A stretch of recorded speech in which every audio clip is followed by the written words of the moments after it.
राधे राधे, जय श्री कृष्ण। अब सुनिए ज्येष्ठ मास महात्म्य की आज की कथा। उद्यापन विधि बताते हुए श्री ब्रह्मा जी बोले, हे याज्ञवल्क्य, सिद्धार्थ सप्तमी के वृद्ध के अनंतर अर्थात दूसरे दिन स्नान पूजन और हवन आदि करके भोजक पुराण वेदता और वेद पारंगत ब्राह्मणों को भोजन कराकर लाल वस्त्र, दूध देने वाली गाय, उत्तम भोजन और जो पदार्थ आपको प्रिय हो वह सब मध्याह्न काल में भोजन दान देने चाहिए। यदि भोजन न प्राप्त हो सके तो पौराणिक को और पौराणिक न मिले तो सामवेद जानने वाले वृद्ध ब्राह्मण को ये सभी वस्तुएं दे देनी चाहिए। हे मुने, यह सिद्धार्थ सप्तमी व्रत के उद्यापन की संक्षिप्त विधि है। इस प्रकार भक्ति पूर्वक सिद्धार्थ सप्तमी का व्रत करने से अनंत सुख की प्राप्ति होती है और 10 अश्वमेध यज्ञ का फल भी प्राप्त होता है। इस व्रत को करने से सभी कार्य सिद्ध हो जाते हैं। गणों को देखकर कुष्ठ आदि हर प्रकार के रोग इसके स्थान से ही दूर भाग जाते हैं। व्रत नियम और तप करके 7 सप्तमी का व्रत करके मनुष्य विद्याधन, पुत्र भाग्य, आरोग्य और धर्म को तथा अंत समय में सूर्यलोक को प्राप्त कर लेता है। इस सप्तमी व्रत की विधि का जो श्रवण करता है अथवा उसे पढ़ता है वह भी सूर्य नारायण में लीन हो जाता है। देवता और मुनि इस व्रत के महात्म्य को सुनकर सूर्य नारायण के हो जाते हैं। जो पुरुष इस आख्यान का स्वयं श्रवण करता है अथवा दूसरे को सुनाता है वे दोनों ही सूर्यलोक को जाते हैं। रोगी अगर इसका सेवन करें तो रोग मुक्त हो जाता है। इस व्रत की जिज्ञासा रखने वाला भक्त अपनी लक्षित इच्छाओं को प्राप्त कर लेता है और सूर्यलोक को जाता है। अगर इस आख्यान को पढ़कर यात्रा की जाए तो मार्ग में किसी प्रकार के विघ्न नहीं आते और यात्रा भी सफल हो जाती है। जो कोई भी पदार्थ के जिस भी इच्छा की कामना करता है वह उसे निश्चित ही प्राप्त कर लेता है। गर्भिणी स्त्री इस आख्यान को सुने तो वह सुखपूर्वक पुत्र को जन्म देती है। बंध्या अर्थात बांझ स्त्री हो तो वह संतान सुख प्राप्त करती है। हे याज्ञवल्क्य, यह सब कथा सूर्य नारायण जी ने मुझसे कही थी और मैंने आपको सुना दी, और अब आप भी भक्तिपूर्वक सूर्य नारायण की आराधना करें जिससे सभी पाप नष्ट हो जाए। उदित होते ही जो अपनी किरणों से संसार का अंधकार दूर कर प्रकाश फैलाते हैं वे द्वादश आत्मा सूर्य नारायण ही जगत के माता पिता और गुरु हैं। आदित्य पुत्र भगवान सूर्य आप पर प्रसन्न हो।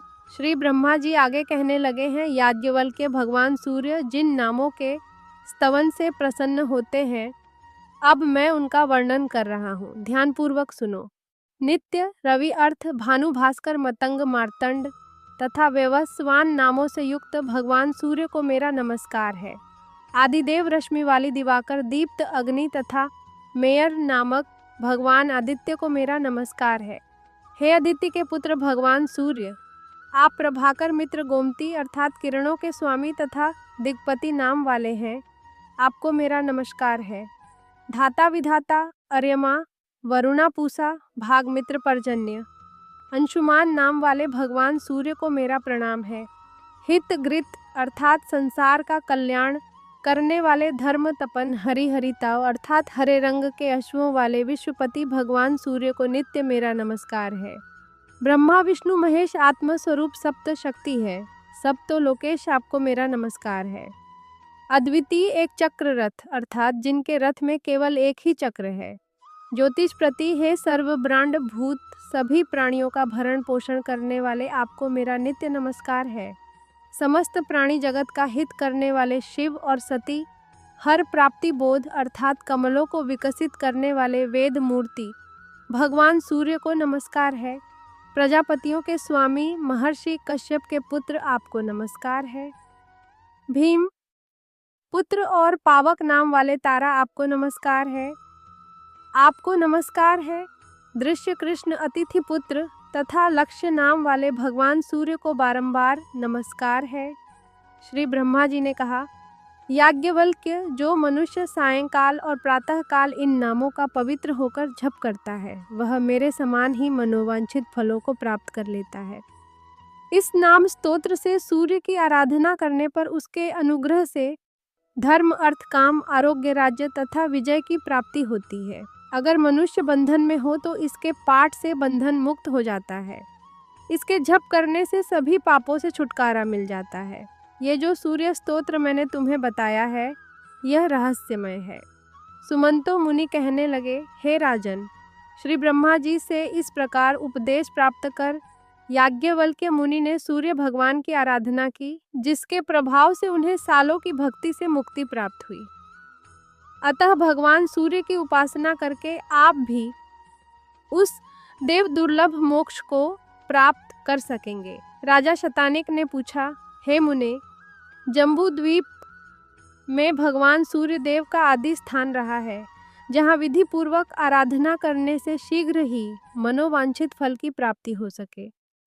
तब सुमंतो मुनि ने कहा, हे राजन, इस जम्बू द्वीप में भगवान सूर्य नारायण के मुख्य 3 स्थान हैं। प्रथम इंद्रमणि है, दूसरा मुंडेर तथा तीसरा तीनों लोकों में प्रसिद्ध काल अर्थात कालर नामक स्थान है। इस द्वीप में इन तीनों के अलावा एक अन्य स्थान भी श्री ब्रह्मा जी ने बतलाया है, जो कि चंद्रभागा नदी के तट पर अवस्थित है और जिसको सांबपुर भी कहा जाता है। वहाँ भगवान सूर्य नारायण ने सांब की भक्ति से प्रसन्न होकर लोक कल्याण के लिए अपने 12 रूपों में से मित्र रूप में निवास करते हैं। जो भक्ति पूर्वक उनका पूजन करता है उसे वह स्वीकार करते हैं। राजा शतानिक ने फिर से पूछा कि महामुनि सांब कौन है, किसका पुत्र है?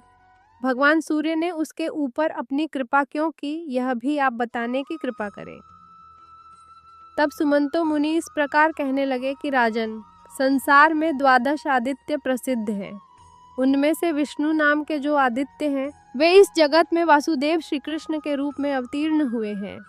उनके जामवती नाम की पत्नी से महाबलशाली सांब नामक पुत्र हुआ। वह सांब वर्ष कुष्ठ रोग से ग्रस्त हो गया।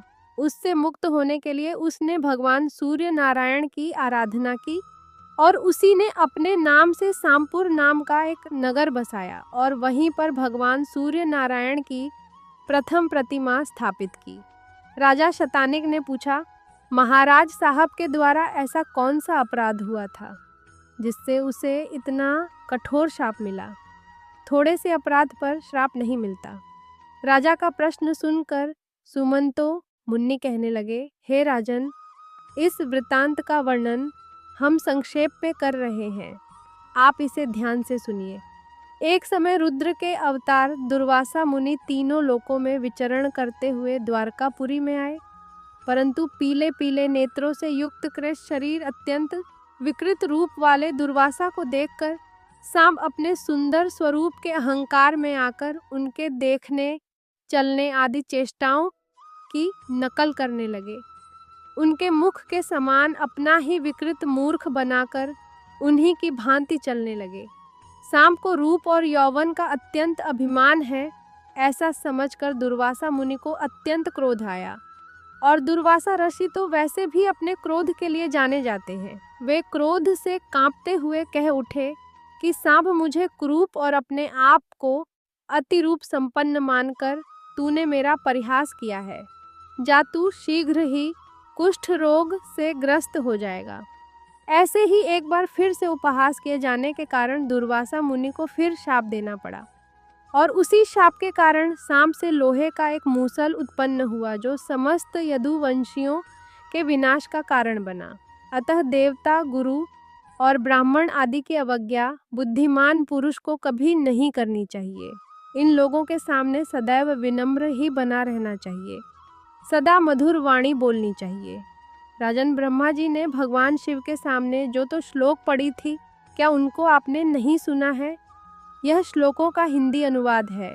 जो धर्मात्मा है तथा जिसने सम्मान और क्रोध पर विजय प्राप्त कर ली है, विद्या से युक्त और विनम्र है, दूसरे को संताप नहीं देता, अपनी स्त्री से संतुष्ट है और पराई स्त्री का परित्याग करने वाला है, ऐसे मनुष्य के लिए संसार में किंचित मात्र भी नहीं है। पुरुष को चंद्रमा, जल, चंदन और शीतल छाया वैसा आनंदित नहीं कर पाते हैं जैसा आनंद उसे हितकारी मधुर वाणी सुनने से प्राप्त होता है। राजन, इस प्रकार दुर्वासा मुनि के शाप से सांब को कुष्ठ रोग हुआ था। फिर उसने भगवान सूर्य नारायण की आराधना करके पुनः सुंदर रूप तथा आरोग्य को प्राप्त किया और अपने नाम का सांबपुर नाम का एक नगर बसाकर उसमें भगवान सूर्य को प्रतिस्थापित किया। राधे राधे, जय श्री कृष्णा। इसके आगे का वृतांत आप अगले भाग में सुनेंगे। कथा पसंद आई हो तो वीडियो को लाइक कर चैनल को सब्सक्राइब करना ना भूलें।